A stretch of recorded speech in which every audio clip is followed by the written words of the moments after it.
Olá a todos, meu nome é Juliana Tosse de Almeida. Primeiramente, gostaria de agradecer imensamente o convite à Isabelle, dizer o quanto é gratificante poder fazer parte do time de palestrantes do curso de Lemas Éticos na Medicina Veterinária, promovido pelo Grupo de Pesquisa, Ensino e Extensão de Ética Animal da Universidade Federal de Berlândia, em parceria com a VegVets. Já aproveito para parabenizá-los pela iniciativa e organização do curso e, por fim, agradecer o interesse e a participação dos inscritos. Aproveitem essa oportunidade. Nossa conversa de hoje, então, será sobre o que podemos aprender com as comunidades e seus cães comunitários. Me apresentando brevemente, sou médica veterinária, mestre em ciências veterinárias na área de bem-estar animal e doutoranda em medicina veterinária preventiva e saúde animal na área de epidemiologia. Sou integrante da Comissão Estadual de Bem-Estar Animal do Conselho Regional de Medicina Veterinária do Espírito Santo, colaboradora no livro Referência no Brasil de Medicina Veterinária do Coletivo Fundamentos e Prática, com capítulo sobre os cães comunitários, criadora do protocolo para a implementação do programa Cão Comunitário em municípios e fundadora e CEO da Cão Comunitário Brasil. Para iniciarmos a nossa conversa, então, eu trouxe essa frase que resume muito bem o que vamos abordar aqui hoje, tá bom? O cão comunitário auxilia sua comunidade a resgatar e fortalecer o espírito de coletividade, pertencimento e corresponsabilidade por sua cidade. Então, a gente vai entender mais esse cenário, né, de como isso é possível, ok? E para auxiliar na nossa explanação, né, nessa nossa apresentação, vou iniciar definindo o conceito do cão comunitário, na sequência onde podemos encontrá-los, depois falar um pouco sobre o programa cão comunitário e finalizando com os impactos visados. O animal comunitário, podendo ele ser o cão ou o gato, sendo que a nossa conversa hoje será sobre o cão, que vive em situação de rua, que apesar de não ter responsável definido e único, estabelece com a comunidade onde vive vínculos de dependência e manutenção. Devem ser vacinados, esterilizados, identificados e devolvidos à comunidade de origem pelo órgão competente. O animal comunitário ele é reconhecido internacionalmente por órgãos, instituições renomadas, como o ICAN e a OIE. No Brasil, nós já temos 12 estados brasileiros que possuem legislações que dispõem sobre o controle de natalidade de cães e gatos e a proteção desses animais. Pegando o exemplo de Minas Gerais, a legislação 21.970 de 2016, e nela há o reconhecimento e a regulamentação do animal comunitário, bem como seus cuidadores e mantenedores. Neste posto de combustíveis na zona norte do Rio, o negócio é organizado. Funcionário só trabalha de crachá. A identificação fica bem à vista no peito de todos. E se tem um empregado famoso por aqui, Amarelo, lógico. o cão vira-lata que não amarela em serviço. Ó, tá indo atrás do nosso auxiliar ali. A função do amarelo? Claro, segurança. Tá lá no crachá e no jeito desconfiado com estranhos. Tá olhando com a cara de bravo pra mim. Quando chegou, Amarelo não era tão bravo assim. Chegou magrinho, doentinho. O pagamento dele? Abrigo, água e comida à vontade. Em janeiro agora, o Amarelo completa 2 anos de posto. Tempo suficiente para construir a fama e, de quebra, ganhar o carinho dos funcionários e dos clientes. Os afagos são a melhor recompensa. Cativa todo mundo. Tanta pompa rende ciúmes dos colegas funcionários. Por quê? Engraçado que o dele tem foto e o meu ainda não tenho. É aquela história. Aqui, o crachá é levado a sério. Por isso, sorria, segurança. Afinal, você tem privilégios. é o dono do pedaço.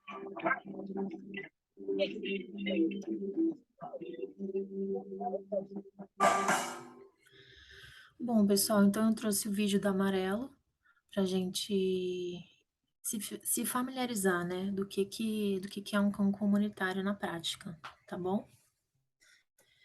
E ainda falando sobre o contexto do animal comunitário, né, do cão comunitário, dentre a população de animais em situação de rua, nós temos o animal comunitário, né, o cão comunitário, que é um dos tipos de cães que podemos encontrar nesse universo, tá? Além dele, nós temos os semidomiciliados, que são aqueles que possuem tutores, mas que têm acesso livre às ruas, né? Não sem a supervisão de seus responsáveis. Também temos animais perdidos e quarto tipo, sem tutores, que aqui acabam entrando também os abandonados, né?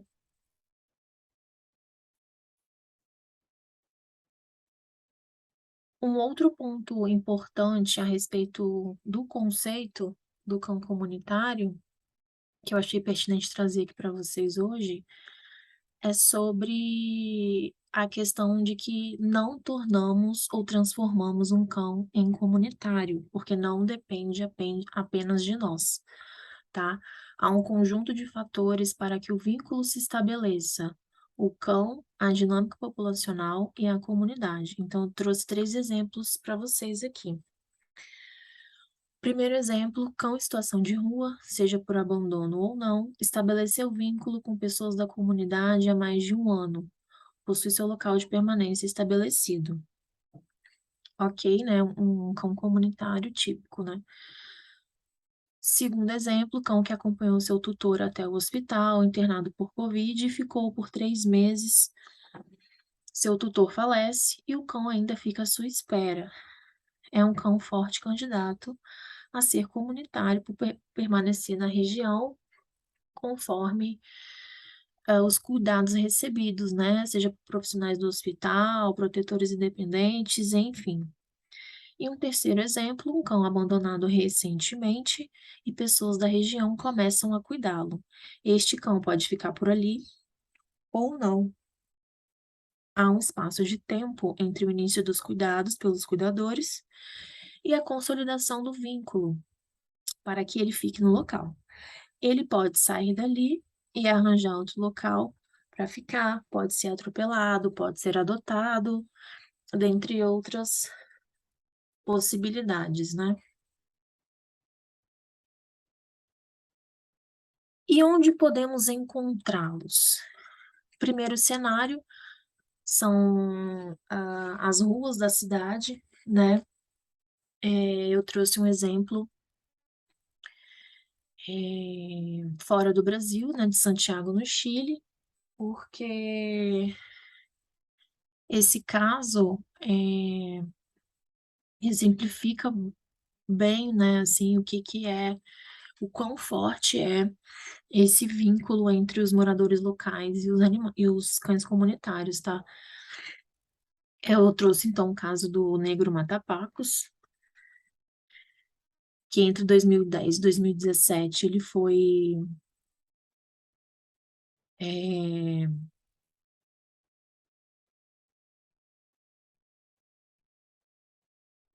ficou conhecido, né, por acompanhar as manifestações locais e ficar ao lado dos manifestantes e não dos policiais, né? Ele tomava partido dos manifestantes.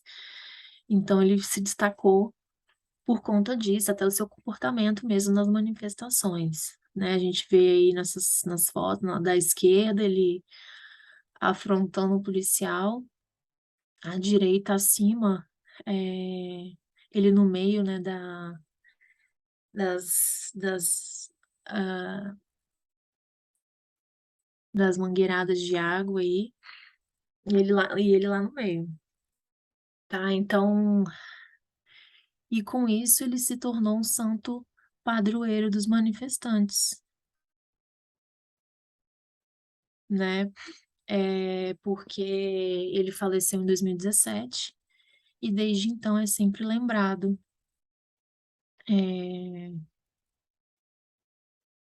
principalmente durante as manifestações desde então, tá? Um outro cenário são as instituições de ensino superior. Trouxe um exemplo aqui ao lado esquerdo da Universidade Estadual do Rio de Janeiro, onde foi feita uma faixa de boas-vindas, né, aos calouros do ano de 2019, onde foi colocadas fotos dos cães que vivem no campus da instituição, né, os 5 cães. Então, notem o quão isso é importante, né, porque daí com os novos alunos já vão se familiarizando e sabendo que ali no campus, esses cães não são né, não são qualquer cão, né, eles vivem no campus. Então, essa forma de divulgação eu achei bem bacana. Inclusive, eles deixaram a fotinha do Batoré. Batoré faleceu, eles colocaram Batoré em memória, né, para dizer que ele também foi um cão comunitário para essa recepção aos calouros. E ao lado direito tem o caso do Orelha, na Universidade Federal de Pelotas. Saiu até numa reportagem em 2018, em que ele foi homenageado pela turma de biologia. Homenageado pela turma de biologia e incluído na placa, na placa da turma, né? Na placa de formatura da turma, tá? Homenagem de carinho. E quando a reportagem foi feita, em 2018, o Orelha já tinha, né? Já fazia 7 anos que ele morava no campus. Temos também condomínios, né? As áreas de condomínios. Aqui é um caso do Sequela, do ano passado, de 2021. Sequela, um cão comunitário, né, de condomínio, tem 15 anos e teve seu direito formalizado em assembleia de circular livremente no condomínio, né? Foi conversado que ele não gerava risco nenhum, seja quanto a doenças, né, para o condomínio, não incomodava ninguém, então tudo foi conversado e ele teve seu direito formalizado. Um outro cenário são escolas, em que os animais são incorporados ao planejamento pedagógico. Aqui eu trouxe para vocês o caso do Júlio e da Júlia, na Escola Municipal de Recife, em que eles fazem parte do projeto pedagógico intitulado Cão Lega, tá? E eu trouxe um vídeo para vocês verem um pouquinho do projeto.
E, pessoal, esse vínculo é tão forte entre os moradores locais e os cães comunitários que, com a sua morte, eles também são homenageados, tá?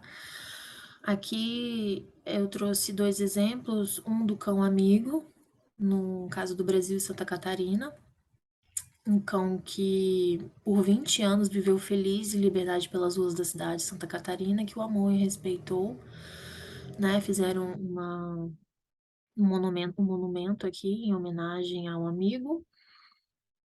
Viveu de 1994 a 2014. E um outro exemplo, inclusive conhecido, né, internacionalmente, é o cão Hachiko, no Japão, tá? Que a história dele, inclusive, virou filme. Quem não viu, convido a ver. O filme Sempre ao Seu Lado, que conta um pouco, né, da história do Hachiko, tá? O Hachiko viveu durante 12 anos, sendo que 10 anos foi na estação de trem, tá? E também fizeram, né, um monumento em sua homenagem, inclusive o local onde está o monumento é um ponto turístico, né? As pessoas que visitam um país vão até o local e tiram fotos e né, por toda a história de fidelidade do Hachiko quanto ao seu tutor. E o programa Cão Comunitário, ele foi impulsionado pelo importante papel social que foi visto com os cães como via por intermédio dos cães comunitários, tá? Diante da característica peculiar dos cães comunitários, que é o vínculo, né? O forte vínculo com os moradores locais. E a partir desse vínculo, os animais estabelecem um local de permanência. E com o programa cão comunitário, os animais, como são assistidos pelos moradores locais e pelo poder público, foi visto, né, um potencial para o papel social. Dentre esses potenciais, temos os cães agindo como barreira física, ou seja, eles impedem que outros cães adentrem e permanecem também na região. Barreira reprodutiva, porque esses animais são castrados, então não vão se reproduzir. Barreira sanitária, porque são animais assistidos, né, pelos moradores locais e pelo poder público. São animais, então, saudáveis e, consequentemente, de alta expectativa de vida. Podem agir também como sentinelas, tanto para zoonoses, mas também para questões sociais como a violência. Na medicina veterinária, inclusive, temos uma teoria bem consolidada, que é a teoria do elo, em que, é abordada a relação, né, das violências humana e animal, tá? Então, por exemplo, se a gente sabe de algum caso de um animal comunitário que foi violentado, né, que foi maltratado, serve de alerta para aquela comunidade, né? Por questões de saúde mental da pessoa, né? Porque se ela violentou um animal, ela pode vir a violentar também uma pessoa ou já violentou, né? Então, seria um alerta para a comunidade. E além disso, eles agiriam como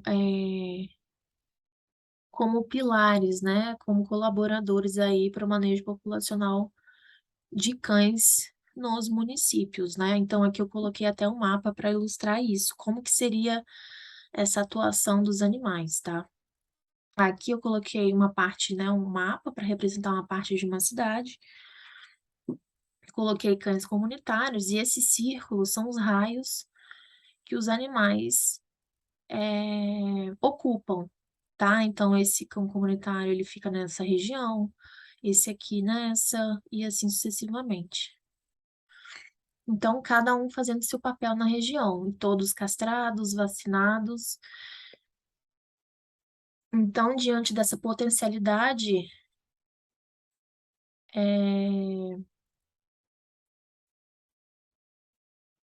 foi visto a necessidade de se construir, né, um protocolo pro programa Cão Comunitário, tá?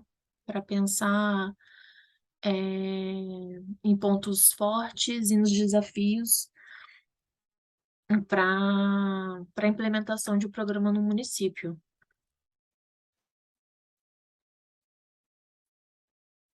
O programa Cão Comunitário seria uma estratégia adicional ao manejo populacional de cães e gatos, lembrando que o manejo populacional é um conjunto de ações, né, que devem ser implementadas concomitantemente, né? E para que o programa seja implementado, minimamente alguma dessas ações já devem estar em vigência, por exemplo, o programa de castração, vacinação antirrábica gratuita, né? Não precisam estar todas em vigência, no entanto, minimamente algumas, e com a implementação, trazer essa abordagem, né, mais completa do manejo populacional.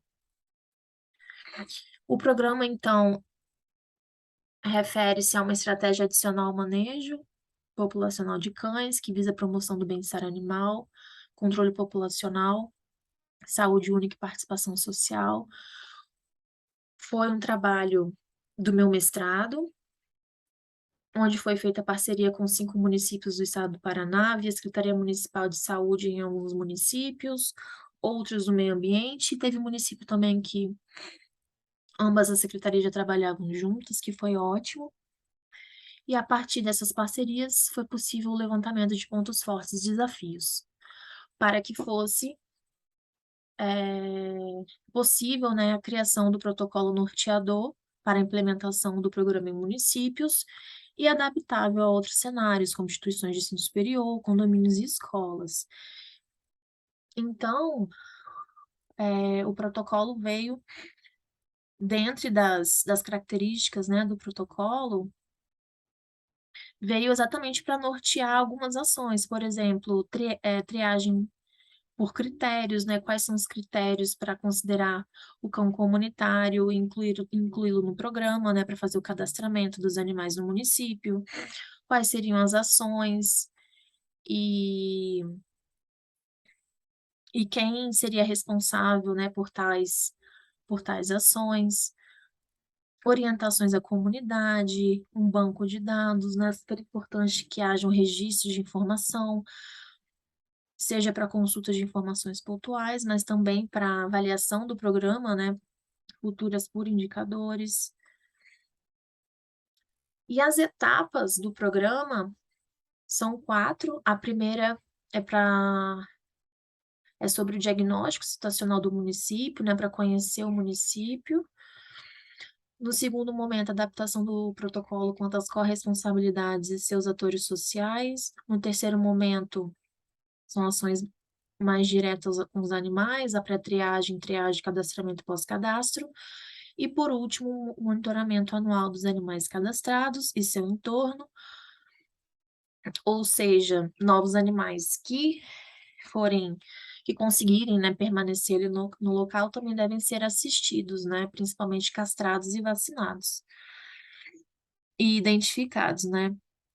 E com isso alimentar o banco de dados e avaliação por indicadores, né, do programa.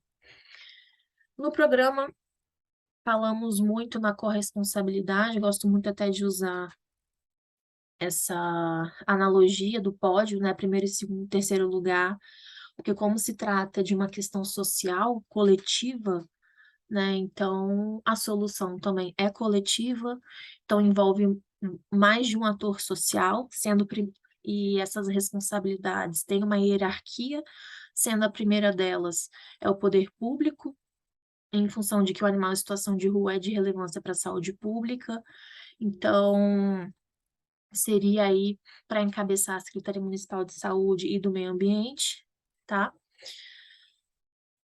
Há critérios para o recolhimento de animais em situação de rua, por exemplo, né? O animal comunitário, por exemplo, não é, ele tem o seu reconhecimento, né? A sua regulamentação de estar em situação de rua, né?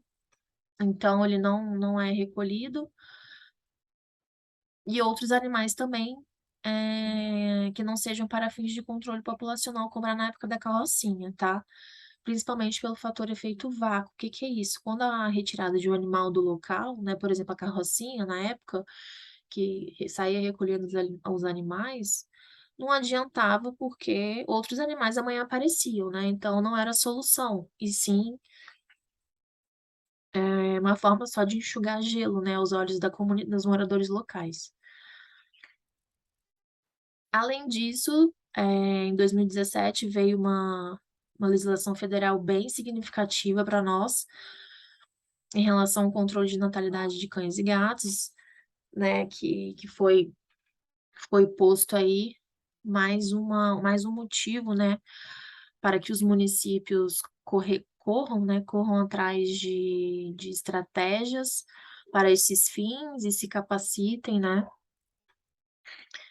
E no segundo lugar do pódio seriam os cuidadores e mantenedores, que são moradores locais que assistem esses animais voluntariamente, e em terceiro, a própria comunidade, né, para incluí-las aí a participarem dessa responsabilidade compartilhada, já que os animais em situação de rua é responsabilidade, né, da comunidade, né, seja por abandono, enfim, né, então trazer a comunidade para essa responsabilidade é muito importante. E dentre as orientações que são fornecidas aos cuidadores e à comunidade, eu trouxe um exemplo aqui para vocês, é sobre o manejo de alimento e de água, tá? Por exemplo, essa forma aqui de bebedouros e comedouros fixos não são recomendadas. Por quê? Porque os cães comunitários, primeiramente, não precisam deles, tá? Eles Eles já possuem uma rotina com seus cuidadores, então eles sabem onde, quando e com quem conseguir alimentação e água,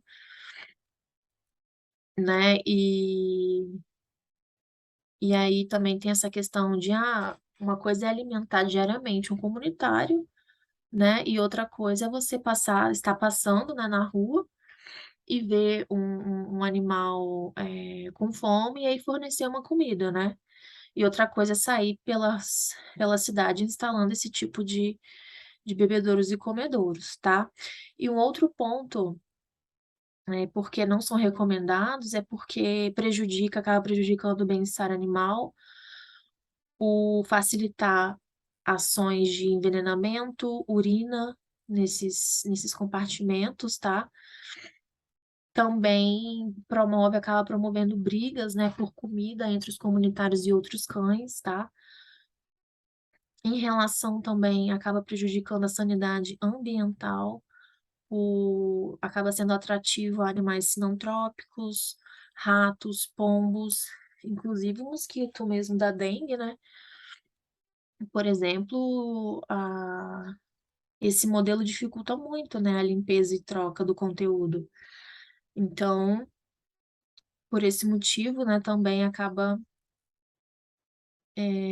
prejudicando. E por último, o manejo populacional, porque a gente acaba não tendo controle, né, do cão que se alimenta ali, e ainda a gente acaba colaborando com a guarda irresponsável de animais semi-domiciliados, tá? Então, aqui acaba alimentando também aquele cão que tem dono e que não deveria estar na rua, e a gente está colaborando com aquele cão ali, né? Está na rua, se reproduzindo, se alimentando, enquanto né, na ausência da supervisão do seu tutor, tá? E com isso, eu deixo aqui um recado que, por mais que a gente tenha das boas intenções, a gente tem que lembrar que a rua é um local público, né? E E a gente não pode fazer qualquer coisa, né? Tem que ter cuidado, tem que colocar na balança questões positivas e negativas quanto à tomada de decisão, porque senão pode acabar gerando resultados contrários ao que queremos, né? Por exemplo, nesse caso aqui. Mas e aí, Juliana, como seria a forma adequada? A forma adequada, eu trouxe até um vídeo aqui para a gente ver, mas seria um simples pote de sorvete, por exemplo, a água pode ser à vontade, né? A comida que teria horários para fornecer alimentação, com a rotina que eu falei. A água, desde que seja feita a higienização dos recipientes e a troca do conteúdo diariamente, tá? E quanto à alimentação, manter o local limpo sem restos de comida ou ração. Aqui nesse vídeo vocês veem que os cães estão esperando, né? Vem em determinado horário e esperam o seu cuidador colocar a ração nos respectivos comedouros, né? Nos potinhos. Ai, meu Deus. Tá?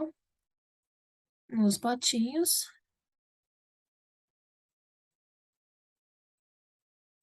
Não vou conseguir voltar.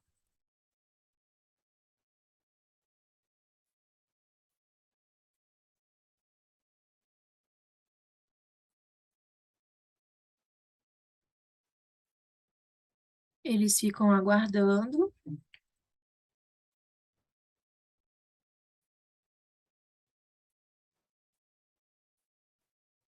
Que é um caso de um comércio.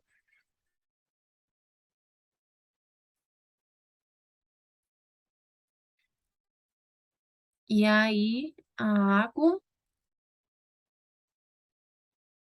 aqui. E aí, a água à vontade do lado de fora. O potinho super limpo, né? Capricho de limpeza. E o conteúdo, ó, cheinho e limpo também. Tá? Então, essa seria uma forma adequada de oferecer alimento e água aos animais comunitários, tá? Aos cães comunitários. E, por fim, os impactos visados seria, então, a promoção de bem-estar animal, porque os cães comunitários são cães, né, cães assistidos, então são cães saudáveis e com alta expectativa de vida, promoção de saúde única por atuarem com barreira sanitária, como foi dito, sentinelas, promoção de controle populacional por serem animais castrados, vivendo em seu local de permanência estabelecido, serve como barreiras físicas a outros cães e reprodutivas, e a promoção de participação social, seja por educação em saúde e guarda responsável, mas também na promoção das instituições responsivas e comunidades resilientes quanto ao cumprimento dos padrões nacionais e locais de bem-estar animal e fortalecimento de grupo para gerenciar a população de cães em sua comunidade. Eu finalizo aqui, então, com uma frase de um aluno da Universidade Federal do Paraná, no campus Litoral, com a morte de um dos cães comunitários lá. O aluno deixa essa reflexão que eu achei muito linda, né? Algumas famílias têm a sorte de receber o amor de um cão, mas às vezes o amor é tão grande que ele prefere dá-lo a toda uma comunidade. Então, pessoal, eu finalizo aqui, tá? Deixo o meu contato, deixo as redes sociais, o e-mail, cãocomunitariobrasil@gmail.com. Me coloco à disposição para qualquer dúvida, esclarecimento, tá bom? Deixo aqui meu muito obrigada.